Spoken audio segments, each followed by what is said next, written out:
Good afternoon, ladies and gentlemen. I am Jobson Kion Bicol. I will be your moderator for this panel discussion regarding the topic, the negative effects of automation in the Philippine labor market. Before we start, what is automation? Please direct your attention to the board as we show a short video regarding automation. 2013, researchers at Oxford University did a study on the future of work. They concluded that almost 1 in every 2 jobs have a high risk of being automated by machines. Now, machine learning is the technology that's responsible for most of this disruption. It's the most powerful branch of artificial intelligence. It allows machines to learn from data and mimic some of the things that humans can do. Now, my company, Kaggle, operates on the cutting edge of machine learning. We bring together hundreds of thousands of experts to solve important problems for industry and academia. So this gives us a unique perspective on what machines can do, what they can't do, and what jobs they might automate or threaten. So machine learning started making its way into industry in the early 90s, and it started with relatively simple tasks. It started with things like assessing credit risk from loan applications, sorting the mail by reading handwritten characters from zip codes.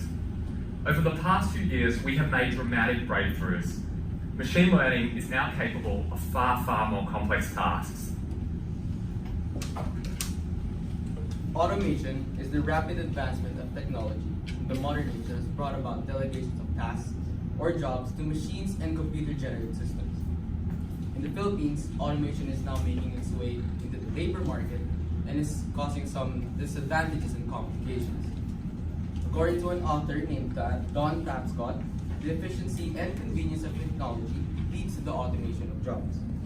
Technological advancements are being adopted in the workplace since it lessens the workload of employees due to the delegation of tasks to softwares and machines.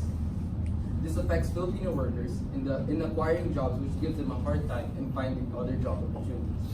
In worst case scenario, this problem will increase the Philippines' unemployment. The negative effects of automation can lead to the workers' job loss, skill diminishment, and difficulty in finding other job opportunities. Our panelists here will explain how these work and see if solutions can be derived or offered. Today we have 3 honorable guests. First, we have Department of Labor and Employment Secretary. She is a lawyer, a civil servant, and a labor arbiter. She holds bachelor's degrees in arts and science and law, and a master's degree in national security administration. Please give a hand for Ms. Rosalinda Dimapilis Lopez. Next, we have the President, Chief Executive Officer, and Director of Convergys Philippines Incorporated since 2009, Mr. Robert Scott Murray. Finally, we have a terminated employee because of automation, and we're grateful that she could participate in the discussion, Ms. Mariel Angelica Calma. Now we will see what causes automation for example, in the companies and businesses. We'll ask Mr. Murray. Mr. Murray, what made you use automation for your company? So, as a businessman, establishing my company and ensuring it's making good profit should be my priority, right? So, it would mean lessening expenses and maximizing income. In that case, I use automation because it's more efficient than having to pay for human labor all in all. In fact, 45% of work in general can be fully automated, as well as all occupations have partial automation potential. Do you think what you did gives your company advantages? As a matter of fact, yes it does. The efficiency and consistency I get out of it makes sure that I'm a step ahead of my competitors. How has your company improved when you started automating jobs? It helped improve the overall performance of my company, as well as the effectiveness of services, which in turn resulted into my businesses expanding rapidly. Basically paved the way of success in terms of business strategies and the growth of the company itself. Now let's proceed. Thank you, Mr. Murray. Let's now proceed to another point of view. Let's now listen to Ms. Calma to hear her side on automation. Now, Ms. Calma, as a worker that has been affected by automation, how are employees negatively affected? Well, let's talk about this first.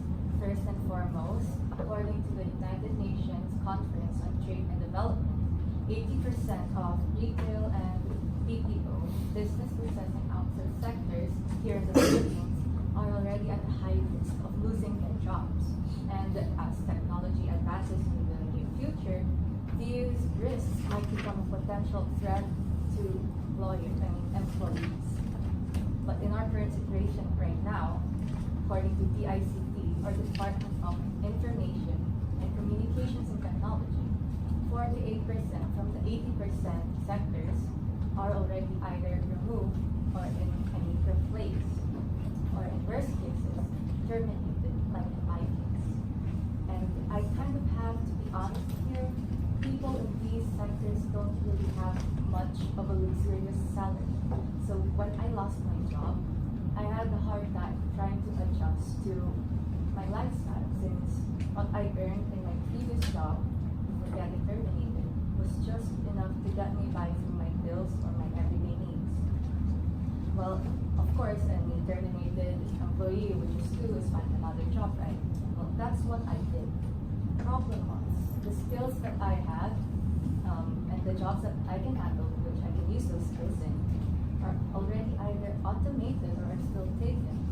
So not only does automation have a negative effect on an employee's job, like unemployment, but it also has an effect towards people looking for other job opportunities.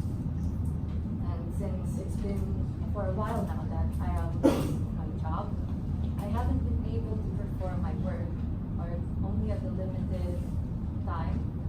And I feel like that my skill and that work I used to have it's already diminishing, or shall I say in another term, my proficiency and my skills that I use in my job is lower. And it kind of worries me because what if this will harm from having more opportunities in the future for other jobs? If you don't mind me asking, if you're okay with it, can you tell us what was your previous job and how were you replaced? Well, I was from the sector BPO, business processing outsource, and I was a telemarketer in the IT sector from Globe Telecommunications here in the Philippines. And unfortunately, I was replaced by an automated answer machine. Are you having difficulty in finding other job opportunities, like in your field or in a different field? Well, yes, in my field, as I mentioned before, it's already hard because the skills that I have, the skills that I have, the jobs that I can use are already either automated, and that since my company before that terminated have already automated it, well, companies started competing, therefore also automating their own as well. So it really was hard for me to find new jobs in my field. And as for other fields, I feel like that I'm still quite competent because my skills are just purely limited to the previous job that I had. Sorry to hear your case. Thank you for being honest with us. After hearing both sides of automation and how it creates certain problems for employees, we're gonna ask Ms. Dimapilis Valdez to see if we can derive any solutions that can be offered and hopefully implemented.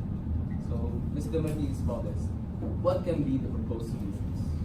Okay, so there are three solutions that can be proposed in order to counter the ill effects of automation. First, companies may offer training services to employees who are being affected by automation to ensure that they would have higher chances of getting jobs in other fields. It is also unethical for a company to terminate its employees without being able to give them proper help just because they don't have enough money to allocate for the workers, when in fact they have enough money to fund for their technological advancements. The workers will need help in finding new jobs, and the companies can help them in this situation. Second, the educational sector can conceptualize really specialized programs such as short courses or lectures at a socialized tuition system to provide sufficient knowledge to workers who may be displaced by automation. It is also important to intensify the availability of free tuition short courses offered by the Technical Education and Skills Development Authority, also known as TESDA, to provide sufficient knowledge to the less fortunate. Third, change must first come from within. Therefore, employees must be open to change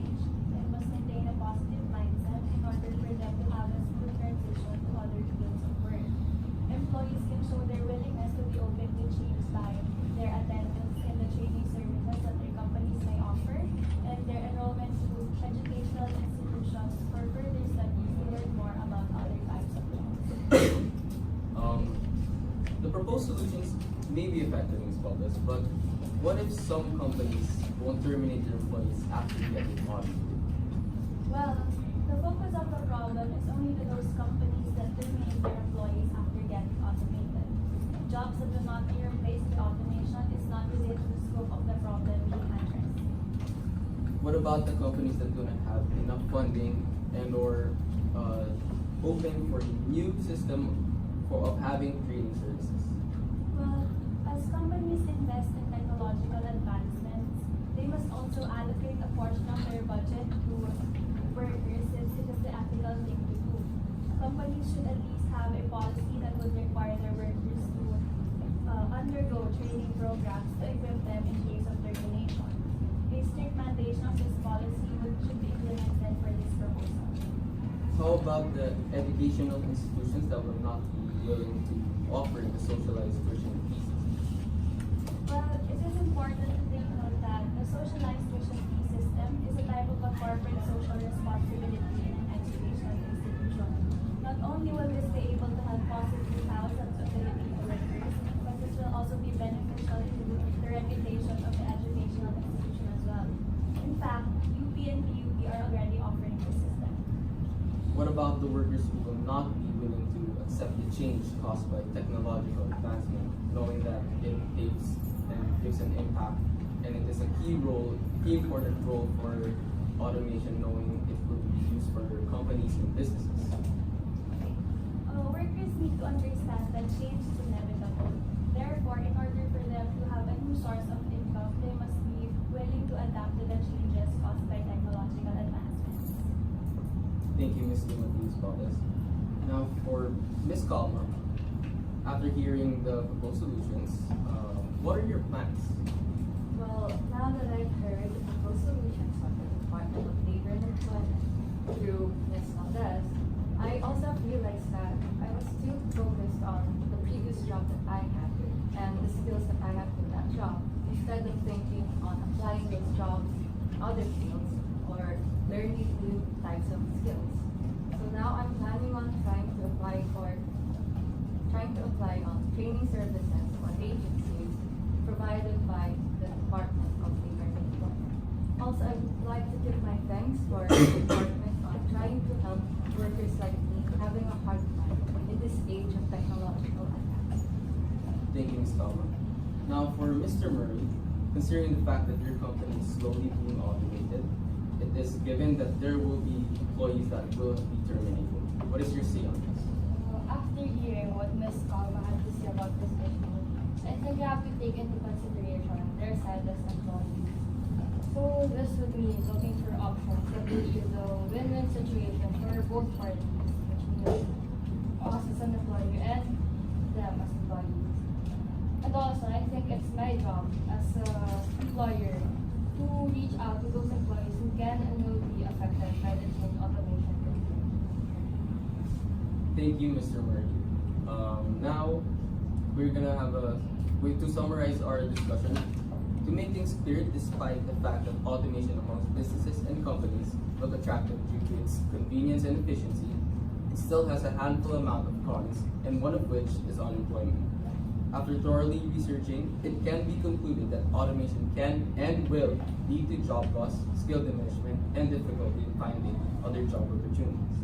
However, these effects can be countered by proposed solutions, as said by Ms. Valdez, such as having companies offering training services, advocating for a sense of openness in employees, and having the education sector conceptualize programs that will provide sufficient knowledge to those who are at risk of suffering job termination due to automation.